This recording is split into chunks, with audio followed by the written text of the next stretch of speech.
नमस्कार दोस्तों, miss cutie explanation channel में आपका फिर से स्वागत है। और अगर आपने पिछला एपिसोड नहीं देखा है तो पहले देख लीजिए, लिंक में डिस्क्रिप्शन में दूंगी। तो बिना ज्यादा समय बर्बाद किए चलिए शुरू करते हैं आज की एक्सप्लेनेशन वीडियो। जैसा कि हमने लास्ट एपिसोड के अंदर देखा था कि लुओ फेंग डिसाइड कर लेता है कि अब वो जल्द से जल्द यहाँ पर बाय करेगा उन क्रॉप्स को। इसी के साथ इस एपिसोड की स्टार्ट होती है और हमें देखने के लिए मिलता है कि एक बंदा अपने गार्ड्स के साथ यहाँ पर एंटर हो चुका होता है। दूसरी तरफ हमें पता चलता है कि लुओ फेंग यहाँ पर इंतजार कर रहा है उसी बंदे का। वैसे तो वो यहाँ पर देखने में काफ़ी ज़्यादा वियर्ड सा नज़र आ रहा था, तभी हमें पता चलता है कि इसका नाम ड्रैगन ब्लड किंग है, जो कि कह रहा होता है कि वो मूरोंग स्टार माउंटेन से आया हुआ है और साथ ही वो यहाँ पर एक काफ़ी ज़्यादा पावरफुल पोजीशन को भी होल्ड करता है। लुओ फेंग उसके आते ही उठकर खड़ा हो जाता है और कह रहा होता है कि ड्रैगन ब्लड किंग आप यहाँ पर आ गए। तभी वो यहाँ पर कह रहा होता है कि हाँ बिल्कुल लुओ फेंग, इंडीड तुम एक जीनियस हो। और यहाँ पर लुओ फेंग से बातचीत काफ़ी अच्छे से कर रहा होता है। वो कह रहा था कि वैसे आप बहुत ही ज़्यादा रिस्पेक्टेड पर्सन हो लुओ फेंग, और कह रहा होता है कि वाकई में आपका टैलेंट बहुत ही ज़्यादा एक्स्ट्रा ऑर्डिनरी है। फिर ये दोनों बैठ जाते हैं। लुओ फेंग यहाँ पर बैठा हुआ था तो वो उससे कह रहा होता है कि मैंने सुना है कि आप जर्क क्रॉप्स को बाय करने के बारे में सोच रहे हो, है ना। फिर पूछता है कि बताइए कि आपको कितने चाहिए ये, और ये टॉप लेवल के मैं आपको प्रोवाइड कर सकता हूँ। लुओ फेंग उससे कहने लग जाता है कि मुझे तो काफ़ी ज़्यादा अमाउंट में जर्क की ज़रूरत है, एटलीस्ट मुझे 10 मिलियन जर्क चाहिए। ये सुनने के बाद तो वो बंदा भी काफ़ी ज़्यादा शॉक्ड हो जाता है और कह रहा होता है कि क्या आपको 10 मिलियन की ज़रूरत है। फिर वो यहाँ पर काफ़ी हैरानी से पूछता है और साथ ही उसके गार्ड भी खड़े हुए थे, वो भी कह रहे होते हैं कि वाकई में इस बंदे ने तो बहुत ही ज़्यादा बड़ा सा प्राइस बता दिया है, और वाकई में इतनी बड़ी ट्रांजेक्शन ओनर मुझे नहीं लगता कि एक बार से खुद कर पाएंगे। जबकि यहाँ पर वो बंदा हैरानी से पूछता है कि क्या सच में। लुओ फेंग कह रहा होता है कि क्या ये इनकन्वीनियंट रहेगा। तो यहाँ पर ड्रैगन ब्लड किंग कहने लग जाता है कि नहीं, ऐसा कुछ भी नहीं है। इवन दो यहाँ पर हम जिस जगह पर रहते हैं उसका नाम भले से ही गार्बेज स्टार रीजन है, लेकिन यहाँ पर उसका नाम तुम यहाँ जज नहीं करो, क्योंकि अगर तुम्हें नहीं पता हो तो मैं तुम्हें बताना चाहूँगा कि ये यहाँ पर 5 मेजर रीजन फोर्स के साथ में कनेक्टेड है। और उसे फिर आगे बताने लग जाता है कि यहाँ पर स्टार डोमेन के अंदर 5 मेजर फोर्सेस जो है वो इसको मैनेज कर रही हैं, और यहाँ पर सिर्फ एक ही बंदे का नहीं बल्कि काफ़ी सारे ऑफिशियल्स का हमें सिग्नेचर वगैरह चाहिए होता है अपनी किसी भी पेमेंट को आगे जाके उसे अप्रूव करवाने के लिए। तो फिर मुझे लगता है कि तुम जब इतनी ज़्यादा बड़ी अमाउंट ले रहे हो तो फिर तुम्हें इसे अप्रूव करवाने के लिए हाई अथॉरिटी की ज़रूरत होगी। लुओ फेंग ये सुनकर कह रहा होता है कि तो क्या इससे आप थोड़ी प्रॉब्लम में आ सकते हैं। लुओ फेंग ये रिक्वेस्ट करना चाह रहा होता है कि आप क्यों ना किसी बड़े ऑफिसर के बिहाफ पर खुद ही ये काम कर दीजिए। ये सुनने के बाद ड्रैगन ब्लड किंग हंसने लग जाता है और कह रहा होता है कि ऐसी कोई बात नहीं है, अगर तुम चाहते हो तो फिर मैं यहाँ पर ज़रूर से ही ऐसा कर दूंगा। और फिर यहाँ पर हमें दिखाया जाता है कि लुओ फेंग अपनी प्रैक्टिस के लिए आ चुका होता है। दूसरी साइड हमें देखने के लिए मिलता है कि लुओ फेंग अपने ब्रदर्स से मिलने के लिए आया हुआ था कुछ वक्त के लिए, और लुओ फेंग यहाँ पर अपने ब्रदर होंग से मिलकर काफ़ी ज़्यादा खुश भी होता है। वैसे तो यहाँ पर होंग की मुलाकात काफ़ी वक्त बाद इन लोगों से हो रही होती है, तभी यहाँ पर मास्टर ली शेन कहने लग जाते हैं कि काफ़ी टाइम हो गया आपको। तो यहाँ पर लुओ फेंग भी कह रहा होता है कि वैसे सब कुछ कैसा रहा आपका एक्सपीरियंस, क्या रहा है। तभी वो कह रहा होता है कि हाँ ये बात तो तुमने बिल्कुल सही कही। मैं अगर तुम्हें सही बताऊँ तो यहाँ पर मैंने अपने 100 ईयर को कंप्लीट किया है क्योस सिटी के अंदर, और वहाँ पर एंटर करना वाकई में काफ़ी ज़्यादा प्रेस्टीज की बात है, और कल्टिवेशन करना भी। लेकिन सही बताऊँ तो ये मेरा फॉर्च्यून ही है, जो कि यहाँ पर मेरे टैलेंट की वजह से और साथ ही किंग की वजह से मुझे वहाँ पर इतनी ज़्यादा अच्छी अपॉर्चुनिटी मिली है। वो ये कहने लग जाते हैं कि वैसे वहाँ पर ट्रेनिंग करने के बाद मुझे एक नई अपॉर्चुनिटी ये मिली है कि मुझे यहाँ पर अब एक बार फिर से एक अल्टीमेट जगह पर जाने का मौका मिल रहा है, क्योंकि मैं यहाँ पर अपनी गोल को रीच करना चाहता हूँ, जो कि है एक ग्रेट एक सीक्रेट रियल्म के पास में जाना और उसकी प्रेस्टीज को हासिल करना। और वो कह रहा होता है कि ये मेरे लिए काफ़ी ज़्यादा इंपॉर्टेंट भी है। तभी यहाँ पर अब ये सब कुछ सुनकर वॉरियर ली शेन कह रहे होते हैं कि क्या क्योस सिटी के अंदर एंटर करना इतना ज़्यादा मुश्किल होता है। तभी वो कह रहे थे कि नहीं, इतना भी मुश्किल नहीं है वैसे। तभी ली शेन कह रहे होते हैं कि खैर जो भी हो, तुम तो चूजन वन बन ही गए, वाकई में तुम मुझे सरप्राइज कर देती हो और हमेशा मुझे शौक में भी डालते हो। जिसके बाद लुओ फेंग और साथ ही वो दोनों ही बातें करने लगे होते हैं, और फिर होंग कह रहे होते हैं कि बस एक बार मेरा गोल पूरा हो जाए अपने ग्रेट एक सीक्रेट रियल में जाने का, फिर तो मैं और भी ज़्यादा पावर को हासिल करूँगा। जबकि यहाँ पर ली शेन कह रहे होते हैं कि ब्रदर हम दोनों को ही काफ़ी ज़्यादा हार्डवर्क करना होगा इस चीज़ के लिए। जबकि दूसरी तरफ हमें दिखाया जाता है कि फाइनली जाकर अब वो जो बंदा ड्रैगन ब्लड किंग था वो यहाँ अपने रोबोट पेट के साथ में होता है और कह रहा होता है कि अगर हम यहाँ पर 1 मिलियन की ट्रांजैक्शन करेंगे तो फिर इसका यूनिट प्राइस काफ़ी ज़्यादा पड़ेगा। और यहाँ पर सोचने लग जाता है, ऑलरेडी यहाँ पर प्राइस उसने काफ़ी ज़्यादा लुओ फेंग को बताया था और कह रहा होता है कि अगर मुझे ये चीज़ करनी है तो फिर मुझे इसके लिए एटलीस्ट 10 मिलियन ह्यूआन यूनिट के साथ तुम्हारे साथ में ट्रेड करना होगा। जबकि लुओ फेंग इस प्राइस को देखकर काफ़ी ज़्यादा शॉक्ड होता है, क्योंकि असल में ये बंदा ब्लैक ड्रैगन किंग जो है ये असल में काफ़ी ज़्यादा प्राइस मांग रहा है लुओ फेंग से। ये तो ऐसा हो गया जैसे कि डबल प्राइस मांगना। जबकि यहाँ पर वो बता रहा होता है कि असल में बात ऐसी है कि सारी चीज़ें मेरे खुद के हाथ में तो है नहीं, और इतनी बड़ी ट्रांजेक्शन है तो इसमें मैं सिंगल अथॉरिटी के रूप में तो इसे अप्रूव भी नहीं कर सकता। हालांकि तुम यहाँ पर रिक्वेस्ट कर रहे हो और मेरी पर्सनल चीज़ें हैं, तो इस वजह से मैं यहाँ पर इसे अप्रूव करवाने में काफ़ी ज़्यादा ध्यान लगाऊंगा, लेकिन इसके लिए तुम्हें एटलीस्ट यहाँ पर 10 मिलियन तो देने ही होंगे। लेकिन लुओ फेंग यहाँ पर क्योंकि इस ट्रांजेक्शन को भी करना चाहता था और इतना बड़ा अमाउंट भी नहीं देना चाह रहा होता, तभी लुओ फेंग उससे बात करने के बारे में ट्राई करता है। तभी वो बंदा कहने लगा होता है कि अगर तुम्हें 200 यूनिट्स चाहिए तो उसके लिए तो तुम्हें यहाँ पर काफ़ी ज़्यादा प्राइस पे करना होगा। और बता रहा होता है कि इन सभी की अलग अलग खासियत है, तुम अपने हिसाब से इन्हें चूज़ कर लो। और कह रहा होता है कि देखो, अगर तुम चाहो तो इनमें से 100 बेस्ट यूनिट्स को भी यहाँ पर सिलेक्ट कर सकते हो, और जो बचे हुए मेटल होंगे तो मुझे उसको वापस कर देना। जबकि लुओ फैंग कह रहा होता है कि आपका बहुत बहुत शुक्रिया कि आपने इस परचेज़ के अंदर मेरी काफ़ी ज़्यादा मदद की है, लेकिन मैं इसमें 1 मिलियन यूनिट ही दे पाऊंगा। जबकि यहाँ पर इस 1 मिलियन यूनिट की बात निकल चुकी होती है, तो फिर यहाँ पर ये बंदा बता रहा होता है कि देखो, अगर तुमने ट्रांजेक्शन कर ली तो इसके बाद तुम्हें यहाँ पर हम एक खास जगह पर भेजेंगे जो कि हमारे गार्बेज माउंटेन है। असल में हमारे गार्बेज माउंटेन जो होते हैं इसके अंदर तुम ट्रीजर के लिए सर्च कर सकते हो, और तुम्हें यहाँ पर 1 साल का समय भी दिया जाएगा। लुओ फैंग तो ये सुनकर काफ़ी ज़्यादा खुश हो जाता है। वो कह रहा होता है कि हाँ, और इसके अंदर तुम्हें कुछ भी मिल सकता है, और ये काफ़ी ज़्यादा वास्ट जगह है, तो अगर डील तुम चाहो तो कर सकते हो। जबकि यहाँ पर लुओ फेंग ने जिस प्राइस के बारे में इससे पहले बात की थी वो उसके लिए एग्री कर गया होता है, तो फिर लुओ फेंग भी तुरंत यहाँ पर 1 मिलियन जो मेंबर यूनिट होते हैं उनको क्रेडिट कर देता है इस बंदे के अकाउंट में। जिसके बाद वो बहुत ही ज़्यादा खुश हो जाता है। लुओ फेंग से कह रहा होता है कि चलो तो फिर अब हम चलते हैं आगे की तरफ को। और हमें देखने के लिए मिलता है कि कुछ वक्त बाद ही यहाँ पर एक बंदा था जो कि भागता हुआ आता और कह रहा होता है कि लुओ फेंग ने अभी रिसेंटली वुलोंग स्टार माउंटेन के अंदर 1 मिलियन मेंबरशिप के यूनिट किया है। तो इसका मतलब तो ये हुआ कि ह्यूज ट्रांजेक्शन किसी ना किसी चीज़ के लिए ही हो रही है। ये 10 से 30 दिन ले जाएगी पूरी कंप्लीट परचेज होने में। तो इस वक्त हमें क्या करना चाहिए? जबकि हमें दूसरी तरफ देखने के लिए मिलता है वो स्टार गार्बेज माउंटेन जो कि वाकई में बहुत ही ज़्यादा ह्यूज था। यहाँ पर हमें दिखाया जाता है कि जो जर्ग लेडी की आइव होती है वहाँ से हमें आवाज़ सुनने के लिए मिलती है कि जैसे ही वो उस जगह पर जाए तो वहीं जाकर उसे ख़त्म कर दो, क्योंकि यही हमारा मौका है। जिसके बाद हमें दूसरी तरफ लुओ फेंग दिखाया जाता है जो कि आ चुका होता है इस जगह पर, और वो देख रहा होता है कि यहाँ पर तो वाकई में काउंटलेस चीज़ें हैं जो कि ट्रीजर के रूप में देखी जा सकती हैं। और यहाँ पर अभी ये ड्रैगन जो होता है वो बताने लगा होता है कि हालांकि क्योंकि ये जगह बहुत ही ज़्यादा हाई लेवल की है, तो फिर मैं तुम्हें बताना चाहूँगा कि यहाँ पर सप्लाईज भी काफ़ी लार्ज लेवल पर आती हैं। और इस जगह की खासियत ये है कि अगर तुम यहाँ पर इस जगह की परचेज़ को करते हो तो हम यहाँ पर किसी भी इमोर्टल स्पिरिट को भी एंटर नहीं करने दे सकते, क्योंकि स्ट्रिक्टली उनको भी मना है कि परचेज़ के टाइम पर कोई भी यहाँ नहीं आ सकता। वो फेंगो एक्सप्लेन करता है कि यहाँ की सिक्योरिटी इतनी ज़्यादा हाई फाई है कि हम यहाँ पर कोई भी रियल मास्टर जो कि इनसफिशिएंट अथॉरिटी के साथ आता है उसको भी एंटर करने नहीं देते।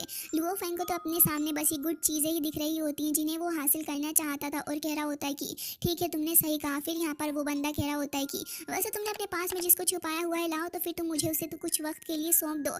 जिसके बाद लुओ फेंग कहता है कि ठीक है। साथ ही यहाँ पर वो दाइलान को भी अपने साथ लेकर जाने की बात कर रहा था, लेकिन दाइलान लुओ फेंग को ऐसे छोड़कर नहीं जा सकता था। लुओ फेंग कह रहा होता है कि एक काम करो, तुम चले जाओ, मैं अपना ध्यान रख लूँगा। तो दाइलान कह रहा होता है कि हाँ प्लीज़ आप अपना ख्याल रखिएगा। जबकि यहाँ पर ड्रैगन ब्लड किंग बता रहा होता है कि इस जगह पर एक काफ़ी ज़्यादा खास यूनिवर्स मास्टर स्टेशन भी है जो कि यहाँ पर एग्जिस्ट करता है। तो फिर तुम अपने हिसाब से जो भी ट्रीजर चूज़ करना चाहो तुम आराम से चूज़ कर लेना। फिर वो वहाँ से चला जाता है। हमें 2 असिस्टेंट्स भी दिखाए जाते हैं जो कि यहाँ पर खड़े हुए थे, और फिर वो पूछने लग जाते हैं कि बताइए आखिर आप कौन से बॉक्स को सिलेक्ट करना चाहेंगे। लुओ फेंग तो इतनी देर से इन सारी चीज़ों में लगा हुआ था और उसने सिलेक्ट भी कर लिया होता है। वो तुरंत ही अपने सिस्टम के थ्रू इसको स्कैन करते हैं और कह रहे होते हैं कि जो रेड बॉक्सेस आपने सिलेक्ट किए हैं गुड्स के, तो इसको 13 दिन तो लग ही जाएंगे डिलीवर करने के लिए। और हाइनेस अब आप हमारे साथ चलें। जिसके बाद लुओ फेंग उनके साथ ही निकल पड़ता है। एंड जिसके बाद हम उन्हीं लोगों को देखते हैं जिन्हें हमने लास्ट एपिसोड के अंदर भी देखा था, और एक स्पेसशिप के अंदर हमें दिखाया जाता है कि कुछ असैसिन्स बैठे हुए थे जो कि बहुत ही ज़्यादा क्लोजली लुओ फेंग के ऊपर नज़र बनाए हुए थे।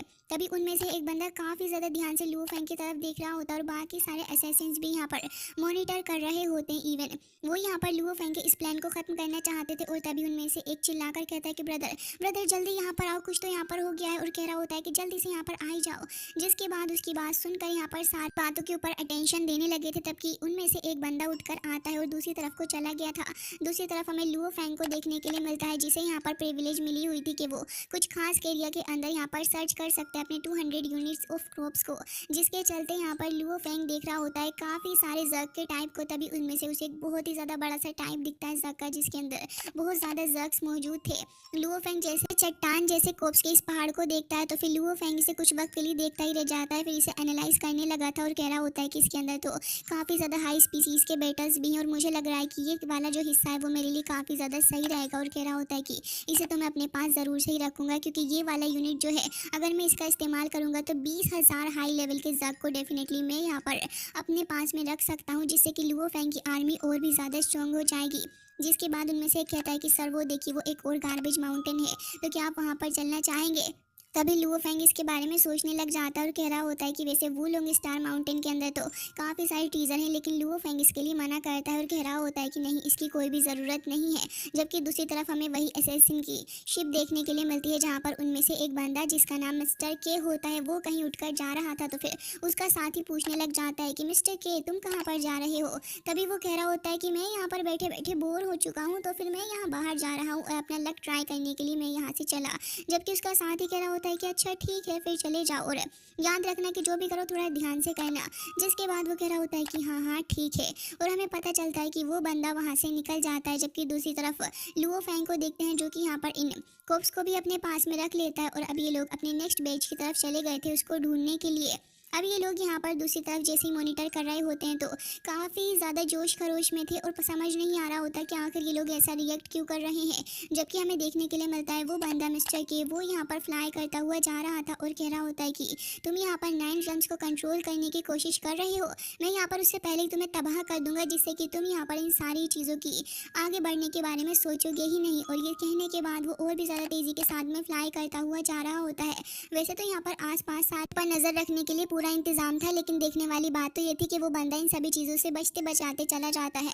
लुओ फैंग यहाँ पर हाफ ऑफ द प्रोडक्ट को रिव्यू कर चुका था और अब वो यहाँ पर बचे हुए कॉप्स को भी देख रहा होता है। फिर लुओ फैंग कहने लगा होता है कि जिस हिसाब से मैंने यहाँ पर अपनी वेरियस यूनिट को जग की खरीदा है, उस हिसाब से मेरे पास में अगर बात करूँ तो फिर टॉप क्वालिटी के जो जग हैं जो कि हाई टीयर के हैं वो 50% के बैच में है, जबकि मिड टीयर के जग 40% है, और बात करूँ लोअर टीयर के जग की तो फिर वो बस 10% ही है, जिससे कि लुओ फैंग एक बहुत ही ज़्यादा अच्छी खासी आर्मी को बिल्ड कर सकता है। तभी हम मिस्टर के को देखते हैं जो कि यहाँ पर देख रहा होता है कि आखिर किस तरीके से चीज़ें काम कर रही हैं। जब वो अपने खास वाले एरिया के अंदर आता है जहाँ पर सिग्नल मॉनिटर हो रहे थे, तब वो यहाँ पर लुओ फैंग को देखने लग जाता है, और असल में वो पूरी प्लानिंग के साथ आया हुआ था। वो कह रहा होता है कि लुओ फैंग तुम्हें ख़त्म करने के लिए मेरे पास सिर्फ 90 सेकंड्स ही हैं और मैं इन्हीं वक्त के अंदर तुम्हें ख़त्म कर दूंगा। और फिर कह रहा होता है कि तुम भी फिर इन सारी कॉप्स की तरह एक कॉप पर तब्दील हो जाओगे, तुम भी इनसे कुछ अलग नहीं रहोगे। जबकि दूसरी तरफ लुओ फैंग अपनी परचेज के बारे में सोचकर बहुत ही ज़्यादा खुश हो रहा होता है। तभी वो बंदा यहाँ पर टाइमर सेट करता है और तुरंत ही यहाँ पर काफ़ी ज़्यादा तेज़ी के साथ में फ्लाई करते हुए लुओ फैंग की तरफ बढ़ रहा था। जबकि लुओ फैंग कह रहा होता है कि ऑलरेडी ये डील यहाँ पर थोड़ी महंगी है, लेकिन अगर मैं यहाँ पर स्टार्टिंग से और अगर अच्छे जग्स को बाय करता तब ये मुझे और भी ज़्यादा महंगी पड़ जाती। ऑल्दो यहाँ पर इस तरीके से बाय करने से मेरा फ़ायदा ही हुआ है और मैंने काफ़ी पैसे भी कम खर्च किए हैं। जिसके बाद हमें देखने के लिए मिलता है कि लुओ फैंग उस वाले यूनिट को भी अपने पास में रख लेता है, जबकि उसके साथ वाले लड़के कहने लग जाते हैं कि सर क्या आप कहीं और भी सर्च करना चाहेंगे, क्योंकि यहाँ पर हमारे जो ड्रैगन किंग है उन्होंने कहा है कि आपको ये मौका दिया जाए। जबकि लुओ फैंग से वो ये भी कहते हैं कि ऑलरेडी उन्होंने आपके लिए हाई क्वालिटी का बैच पहले ही तैयार कर लिया था। लुओ फैंग कहने लग जाता है कि अच्छा ऐसी बात है क्या। तो फिर कह रहा होता है कि वाकई में ड्रैगन किंग मेरे साथ में बहुत ही ज़्यादा पोलाइट एंड काइंड रहे हैं। जबकि दूसरी तरफ मिस्टर के को देखते हैं जो कि टाइमर देख रहा होता है, और यहाँ पर ये लोग भी देख रहे थे कि सडनली सिस्टम के अंदर क्या हो गया है। वो थोड़ा आसपास जा रहे होते हैं, तभी उनकी मुलाकात मिस्टर के से हो जाती है और मिस्टर के से प्रेटेंड करता है कि वो बस यहाँ पर वंडर कर रहा था और इन लोगों से एक्सीडेंटली ही मुलाकात हो गई। वो उनसे काफ़ी पोलाइट होकर बात कर रहा था। जैसे ही उसका लगाया हुआ टाइम ख़त्म होता है तो हमें पता चलता है कि एक बहुत ही ज़्यादा बड़ा सा ब्लास्ट उस जगह के अंदर हो जाता है, और उसके बाद जो वक्त उसको मिला हुआ था लुओ फैंग के ऊपर हमला करने का वो शुरू हो जाता है। बबाता तो इसके ऊपर नज़र बनाए हुए थी, फिर कहने लग जाती है कि क्या हुआ है, मॉनिटरिंग सिग्नल सडनली यहाँ पर कैसे डिसअपियर हो गया। जबकि दूसरी तरफ ये इतने भी असेसिन्स थे वो बहुत ही ज़्यादा खुश हो रहे होते हैं और यहाँ पर ये बंदा एक काफ़ी ज़्यादा खतरनाक सा ब्लेड अपने पास में रखा हुआ था, जिसे वो अब निकालता है लुओ फेंग के ऊपर अटैक करने के लिए, क्योंकि ये एक एलाइट असैसिन होता है तो डेफिनेटली इसके पास में जो नाइफ है वो भी एक हायर लेवल की है। लुओ फेंग कहता है कि सडनली मॉनिटर ने काम करना क्यों बंद कर दिया है। लुओ फेंग की नज़रें भी काफ़ी ज़्यादा शार्प थी, वो समझ जाता है कि पूरा का पूरा प्री प्लान है और लुओ फेंग के ऊपर हमला किया जा रहा है। जिसके बाद यहाँ पर वो बंदा कहता है कि मेरे पास सिर्फ 90 सेकंड्स ही हैं तुम्हें ख़त्म करने के लिए, और कुछ ही सेकंड्स के अंदर वो उन दोनों बंदों को भी ख़त्म कर चुका होता है। उनके टुकड़े टुकड़े वहाँ पर मौजूद थे। लुओ फेंग तुरंत ही पीछे को हट जाता है, जबकि वो कह रहा होता है कि अब इसका कुछ भी फ़ायदा नहीं। वो काफ़ी ज़्यादा स्ट्रॉन्ग फोर्स लगाकर लुओ फेंग को हिट करता है और लुओ फेंग को देखते हैं जो कि तुरंत ही यहाँ पर अपनी डीमन क्लाउड वेन का इस्तेमाल करता है और अपने ऊपर एक साथ ही शील्ड भी लगा लेता है, जबकि वही सब कुछ देखकर कह रहा होता है कि इसका कुछ भी फ़ायदा नहीं है माई फ्रेंड। जबकि यहाँ पर अपने नाइफ का इस्तेमाल करते हुए काफ़ी सारे मल्टीपल स्लैश अटैक करता है और देखने में तो वो काफ़ी ज़्यादा ढेर सारे लग रहे थे, काउंटलेस ही थे। और लुओ फेंग को देखते हैं जो कि यहाँ पर अपने डिवाइन आर्टिफैक्ट का इस्तेमाल करते हुए सबसे पहले तो खुद को प्रोटेक्ट करता है इन सारे के सारे अटैक्स से, जबकि यहाँ पर लुओ फेंग ऑलमोस्ट मरते मरते बचता है। एक life threatening situation Luo Feng के सामने आ गई थी। फिर लुओ फेंग अपनी डीमन विंग्स का इस्तेमाल करते हुए तुरंत ही यहाँ पर हमला कर देता है, जिससे कि वो बंदा इसमें अटक कर रह जाता है। लेकिन कुछ ही देर के ट्रैप के बाद वो एक बहुत ही बड़ा सा ब्लास्ट एक बार फिर से कर देता है और फिर उसके बाद वो खुद को आज़ाद करवाने में कामयाब हो गया था। वो लुओ फेंग की तरफ काफ़ी अग्रेसिव था, जबकि लुओ फेंग को देखते हैं जो कि यहाँ पर अपनी लेज़र का इस्तेमाल करता है और लेज़र गन को लेकर लुओ फेंग वहाँ पर उसके सामने खड़ा हुआ था। लेज़र गन की पावर तो सभी को पता ही है, जैसे ही लुओ फेंग उसको शूट करता है तो फिर वो काफ़ी ज़्यादा दूर जाकर रुकता है, बट अनफॉर्चुनेटली उसको अभी भी कुछ भी नहीं हो पाता, वो एकदम ही नॉर्मल था। जबकि लुओ फेंग एक बार फिर से अपनी क्लाउड वाइन का इस्तेमाल करते हुए यहाँ पर उसको पूरे तरीके से जकड़ लेता है। उसको काफ़ी इंजरीज वगैरह भी हो रही थी और उसकी बॉडी को जो हार्म हो रहा था वो साफ नज़र आ रहा होता है, लेकिन फिर भी उसे पूरे तरीके से ट्रैप करने के बावजूद भी लुओ फेंग कुछ भी नहीं कर पाता, क्योंकि यहाँ पर वो बंदा अपने आप को फिर से आज़ाद करवा लेता है। और इस बार जब वो अपनी असल फॉर्म के अंदर आता है तो देखने में बहुत ही ज़्यादा खतरनाक और स्ट्रॉन्ग नज़र आ रहा था। लुओ फेंग भी अपने सामने इसको देखकर हैरान हो जाता है और लुओ फेंग कह रहा होता है कि ये जानबूझकर किया गया है, जबकि चारों ही तरफ आग लग रही होती है और बेचारी बबाता बस यही सोच रही होती है कि किसी तरीके से ये मॉनिटर सिस्टम एक्टिवेट हो जाए। जबकि दूसरी तरफ यहाँ पर ड्रैगन किंग बैठे हुए थे और सडनली उनके सामने इतनी सारी तस्वीरें आने लग जाती हैं और उन्हें पता चलता है कि लुओ फेंग एक बहुत ही ज़्यादा खतरनाक सी लाइफ थ्रेटनिंग सिचुएशन के अंदर फंस चुका है। और वो इसे देखकर काफ़ी हैरान थे और कह रहे होते हैं कि लुओ फेंग को बचाने के लिए कुछ करना ही होगा। लेकिन तभी यहाँ पर वो बंदा कहने लग जाता है कि यहाँ पर वुलोंग स्टार माउंटेन के अंदर शायद से कोई असैसिन्स आ गए हैं जिन्होंने ये हमला कर दिया है। जबकि वो कह रहा होता है कि मुझे बताओ कि आखिर किस एरिया के अंदर ये इंसिडेंट हुआ है। तो फिर वो बंदा एनालाइज करके बताता है कि वो पूरे तरीके से अभी तो फिलहाल सर्च नहीं कर पा रहा है, लेकिन हाँ वो थोड़े वक्त बाद वो लोकेशन ढूंढ निकाल लेता है जहाँ पर लुओ फेंग के ऊपर हमला हो रहा है। फिर उसके बाद वो कहता है कि ठीक है ऐसी बात है तो फिर जाओ जल्दी से लुओ फेंग को रेस्क्यू करने के लिए कुछ लोगों को भेज दो। लेकिन ये अटैक तो खुद पूरे 90 सेकंड के अंदर होने वाला था, तो फिर इससे क्या ही फ़र्क पड़ता था कि वो लोग रेस्क्यू करने के लिए लुओ फेंग को किसी को भेजें या फिर नहीं, क्योंकि अब तो इसका कुछ फ़ायदा भी नहीं है। साथ ही वो साथ में खड़ा हुआ बंदा बताने लग जाता है कि वर्चुअल यूनिवर्स को इन्फॉर्म करना होगा, फिर वही कोई ना कोई एक्शन लेंगे। सुनकर उसे बहुत ही ज़्यादा गुस्सा आने लग जाता है कि आखिर कैसे ये इसको मना कर रहा है, जबकि वो कहने लग जाता है कि इसका कुछ भी फ़ायदा नहीं है। जब तक यहाँ पर बड़ी वाली अथॉरिटीज़ हमें इशू करने के लिए कुछ नहीं कहती कोई भी काम हम ऐसा नहीं करने वाले। जबकि वो कह रहा होता है कि मैंने तुमसे कहा ना कि जाओ जाकर एक्शन लो, लेकिन दूसरी तरफ इसका कुछ भी फ़ायदा नहीं होने वाला था, क्योंकि वो तो खुद एक्शन ही पूरे के पूरे 90 सेकंड के अंदर होने वाला था। तो फिर ये लोग इस टाइम ड्यूरेशन के अंदर वहाँ पर चाह के भी नहीं पहुँच सकते थे। जिसके बाद दूसरी तरफ लुओ फेंग को देखते हैं जो कि खुद इस लाइफ थ्रेटनिंग सिचुएशन के अंदर फंस चुका था। तभी यहाँ पर ये बंदा कह रहा होता है कि तुम्हारा फ्यूचर तो पर्सनली मैं ही ख़त्म करूँगा। और ये कहने के बाद वो तुरंत ही लुओ फेंग के ऊपर एक बहुत ही ज़्यादा बड़ा सा हमला करता है, जिससे कि चारों ही तरफ हमें फायर फैलती हुई दिखने लग जाती है। और गाइस यहाँ पर ये एपिसोड एंड हो जाता है। देखने वाली बात तो ये है कि लुओ फेंग को रेस्क्यू करने के लिए कोई आएगा भी या फिर नहीं, क्योंकि ये बंदा तो देखने में बहुत ही ज़्यादा डेडली भी नज़र आ रहा है। खैर इसी के साथ ये एपिसोड एंड हो जाता है। आई होप कि आपको पसंद आया होगा।